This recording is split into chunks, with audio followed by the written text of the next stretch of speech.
Gilurupan sa bangdaghang kabalayan sa Socsargen ug Barm gumikan sa nasinating kusog nga pag-ulan nga epekto sa habagat nga gipakusog sa bagyong Inday. Ang detalye sa report ni Efren Mamak. Daw dagat na kining kalsada nga pugsanong gilabang sa mga residente og sakyanan sa Talayan, Maguindanao del Sur human gibaha gumikan sa kusog nga ulan nga nagsugod Miyerkules pa sa gabii. Sa barangay Tambunan 1 sa maong lungsod, gilunupan sab ang pipila ka mga kabalayan. Gani, dunay nagasuot na og life vest aron makalabang sang nidlapas tao ang level sa tubig baha. Sa susama nga barangay, graduation day, apan na-stranded sa baha kini mga graduating students kauban ang ilang mga ginikanan. Hinoon, girescue sila sa kasundaluhan ug gihatod sa ilang tunghaan. Bisan na late, nakatambong sila sa ilang graduation ceremony. Sa South Upi, dakong baha sab ang misugat sa mga estudyante nga mutabukay sa usa ka suba sa sitio Ilag sa barangay Kuya. Hinoon, nakatabok sila sa paggubas sa baha human ang usa ka oras. Naguba sab ang tolda sa pipila ka vendor tungod sa kusog nga hangin ug ulan sa Sharif Agwak, sumala sa mikuha sa video. Apektado sab ang baligya sa mga vendor.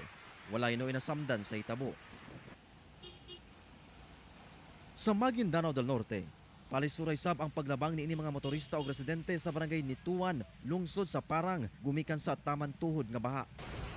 Gilayon sab nagpahigayon og rescue operation ang PDRRMO sa mga residente nga na-stranded. Doon na sa mga kabalayan nga gilunupan. Sa Sultan Kudarat Province, nahumol sab sa baha ang pipila ka kabalayan sa barangay Colube, lungsod sa Palimbang. Gilayong nagpahigayon og rescue operation ang LGU ug ubang otoridad sa mga nabahaang barangay sa lungsod. Gilayong nag-apud-apud sab og relief assistance ang LGU. Clean up drive! Nagtinabangay sab ang mga estudyante sa pagtangtang sa mibara nga debris sa usa ka tulay sa barangay Sumilil sa Bagumbayan, Sultan Kudarat. Naipon manggod ang tubig, mao nga palisuray ang pag-agi sa mga residente. Sa Bigkawayan, Cotabato, kining motorsiklo kalit na palungan og makina human milabang sa nagbaha nga kalsada. Doon na say ubang sakyanan ang pugsanong milabang. Kita sab ang tubig baha nga misulod sa mga kabalayan. Sa Sarangani Province, mas misamot ang kaguba kining steel bridge gumikan sa dakong pagbaha sa barangay Tikulab sa Maitom. Nagtinabangay ang mga residente sa pagwakli sa mga gapnod nga mibara aron dili mo bigay ang tulay. Matod sa uploader, naguba na kuno ang maong tulay niadtong 2022 ug wala pa naayo.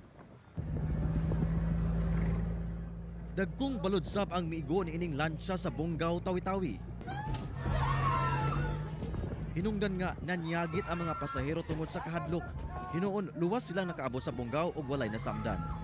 Sumala sa pag-asa, epekto sa southwest monsoon o habagat nga gipakusog sa bagyong Inday ang mga pag-ulan sa Mindanao. Maski ang bagyo nga naa sa layo tungod sa iyang kakusog sa iyang bira sa hangin na apil ato adiri kay pati mga clouds nga naa pa sa dagat dito sa Borneo so maabot diri sa toa. Kauban si Gary Balantayog, Bong Vicencio, Efren Mamak. 1 Mindanao.